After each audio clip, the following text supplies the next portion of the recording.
Yo mga idol, kamusta? Sports Talk PH nga pala. Ang mga gagawing laban, pag-usapan natin yan mga idol. Ngunit bago ang lahat ay huwag kakalimutang mag-subscribe at i-click ang notification bell button for more sports talk.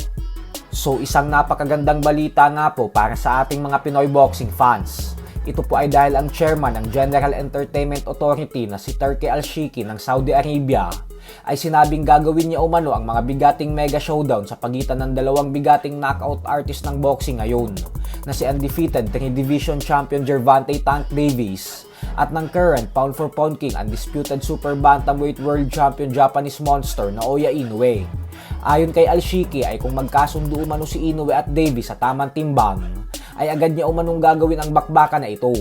Bukod dyan ay sinabi din nito na alam niya umanong napakagaling na fighter ni Inoue.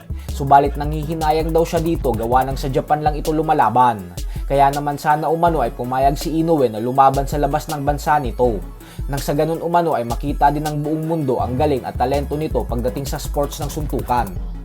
Paliwanag ni Al-Shiki na sana umano ay lumaban si Inoue sa Saudi Arabia, sa Amerika at sa London. Kung magdesisyon umano si Inoue na gawin ang hakbang na ito ay handa daw siyang bigyan ng malaking laban si Inoue. Nakakapanghinayang lang daw kasi na pag nagretiro si Inoue ay makikita natin sa resume nito na 99% ng lahat ng laban niya ay ginanap lang sa sariling baluarte niya sa Japan. Dagdag pa ni Al-Shiki na bukod sa Inoue versus Tank Davis ay pinaplano din daw nilang gawin ang isa pang bigating mega showdown sa pagitan ng dalawang former pound for pound king and undisputed world champions na sila Canelo Alvarez at Terence Crawford. Pero ayon nga po kay Al-Shiki ay gagawin nila ang laban na ito sa Amerika bago magtapos ang taon na ito o kaya naman ay sa unang bahagi ng taong 2025.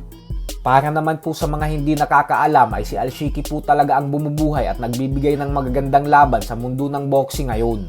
Siya po ang nagkasa ng mga bigating bakbakan kagaya ng paparating na laban ni Terence Crawford at Israel Madrimov sa buwan ng Agosto, kung saan makikita nating lumaban sa undercard si Pitbull Isaac Cruz kontra kay Jose Valenzuela, Tim Tszyu versus Virgil Ortiz, at Andy Ruiz versus Jarrell Miller. Bukod dyan ay siya din ang nakapagkasa ng bigating undisputed title fight na gaganapin ngayong linggo sa pagitan ng dalawang undefeated heavyweight world champion Tyson Fury at Alexander Usyk. Kaya naman hindi talaga malabong magawa ni Al-Shiki ang Inoue versus Davis at Canelo versus Crawford, lalo pat napakayaman talaga nito. Siya din ang dahilan kung bakit napagsama-sama niya ang mga bigating boxing legends sa iisang lugar sa Saudi Arabia nang magharap si Tyson Fury at UFC superstar Francis Ngannou. Kaya wala talagang imposible pagdating sa kanya. Pero syempre sa bandang huli ay nasa fighters pa din ang final decision kung papayag sila sa offer ni Al-Shiki. Pero madalas naman pong mapapayag ang mga boksingero dito gawa ng limpak-limpak na milyones talaga ang ino-offer nito sa mga fighters upang mapanood nating lahat ang mga gusto nating makitang laban.